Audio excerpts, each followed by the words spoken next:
Hey, I'm Kai from Flamenco Explained, and this is Kassandra Kocoshis, a Los Angeles-based percussionist who I've played with a lot.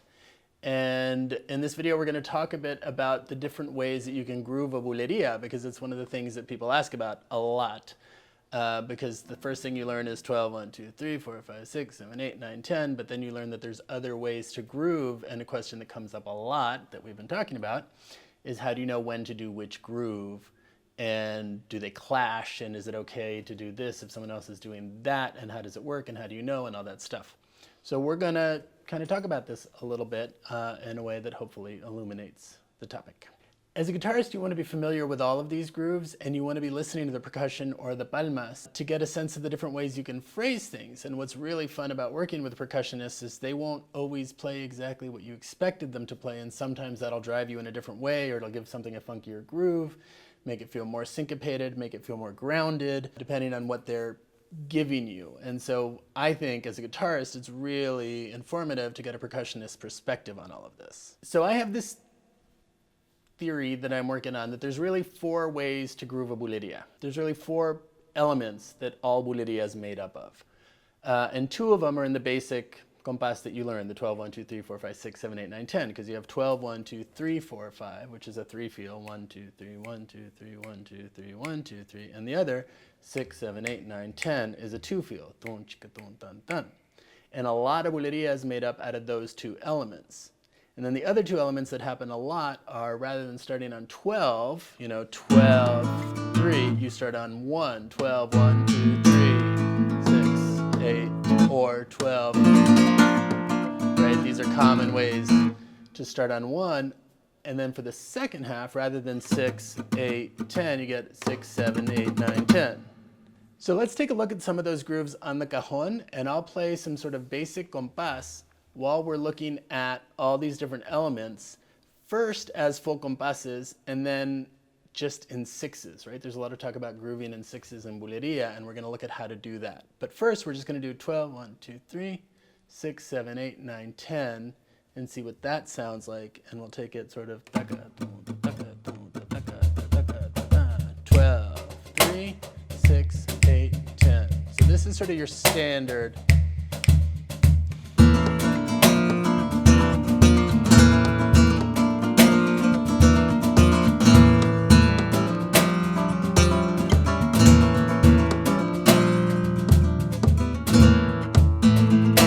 Starting on 1.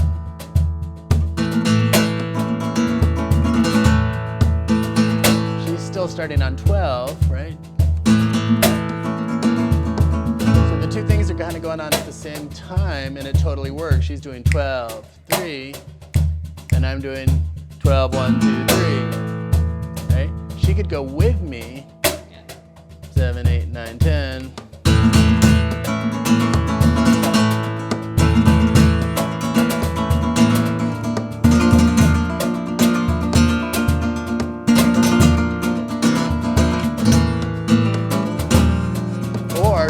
That while I do regular starting on 12.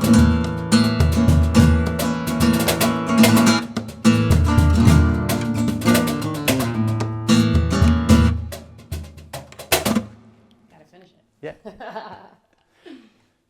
So the 2 things in this case, one of us starting on 12 and one of us starting on 1 totally makes sense, right? Yeah. It works. But as you notice, there's no big tragedy if one of us does one thing and the other does the other thing, because we close together, generally. Generally. Yeah, we try to. We try to close together. It's even less noticeable, I think, if you're doing 6, 7, 8, 9, 10, and I'm doing 7, 8, 9, 10. That happens all the time, right? Where the percussion is doing ta-ta, ta-ta-ka, ta-ta-ka, ta-ta-ka, ta-ta-ka. But it's kind of the same thing, right? If I do 12, 3,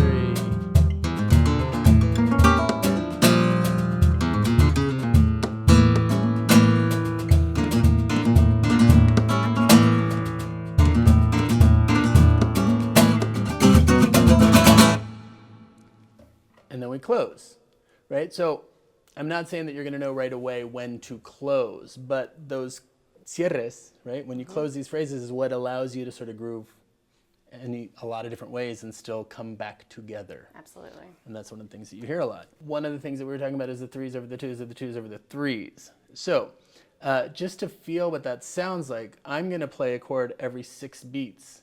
And Kassandra's just going to groove in threes, and then she's going to switch to twos. I'm going to keep playing the same thing, and you're going to see how on the one hand it's the same, and on the one hand it just feels different.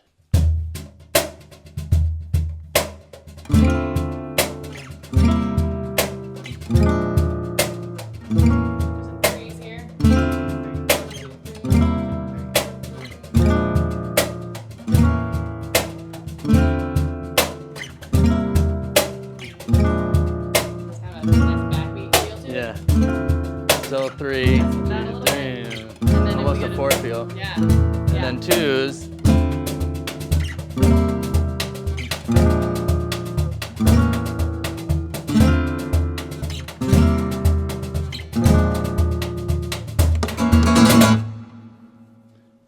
Right? You can always close, and really it's breaking the pattern is where you feel the cierre. Yep. Right? You're in a pattern, you're in a groove for a while, and at some point, 7, 8, 9, 10 or some version. They can totally change the drive, right? I always feel like gadun, gadun, gadun is more drivey, Absolutely. right? And the 3 is definitely more laid back Absolutely. and groovy. A lot of falsetas are in 3, and a lot of chord, you get a lot of like.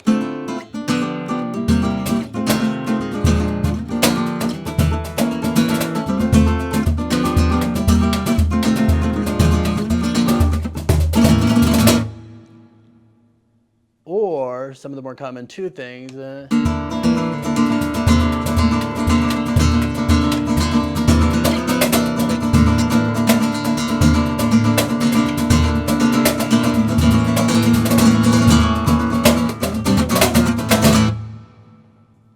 on both of those, I kind of went back and forth, showing that you can do 2 and 3 when he's doing a 3 feel, or you can do 3. You can mix them up, and it kind of really it's fun. It's fun to play with these rhythms. That's what's so beautiful about these 12 counts, is you can divide it in so many different ways. Yeah. So if I did the 12, 1, 2, 3, 4, 5, 6, which is totally a 3 feel or a 6 feel on my part, and you do a 2 feel, it'll totally work. Let's do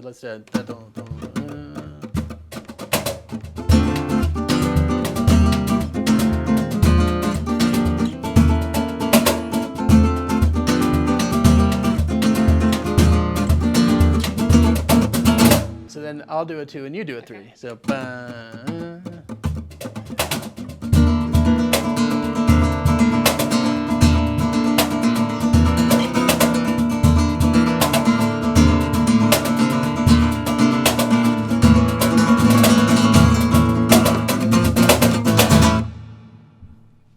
yeah, it totally works. Yeah. And then in a falseta, it'll totally change. Oh, Hey, buddy. hi, Luis. I was going to talk about like it causes like some nice tension and release. Like it's playing against what you're doing and then coming together at the end is kind of a nice way to do it. If you're playing in 2 and then I'm playing in 3, and then the last couple compasses I join you in 2, and then we end, and it kind of has this nice tension. I think that's kind of a nice thing to look for in that, or vice versa. If you're playing, what did I say to you? You were playing in 2. If you're playing in 3, I'm playing in 2, and then I join you in 3, and then we end. So it kind of has this nice. It just gives some variety and a little funk to it. Yeah, I mean that polyrhythm thing, if that's the right word even for it, like I think is part of what makes it so fun. You know, you have the palmas going on. Absolutely. And very often the palmas are doing one thing, the cajon's doing another thing, the guitar's doing a third thing, maybe the dancer's even doing another thing. And it can all be chaos, but it can also, sometimes it all looks in a really nice way. Yeah. And particularly when we all come in close together, however that close is.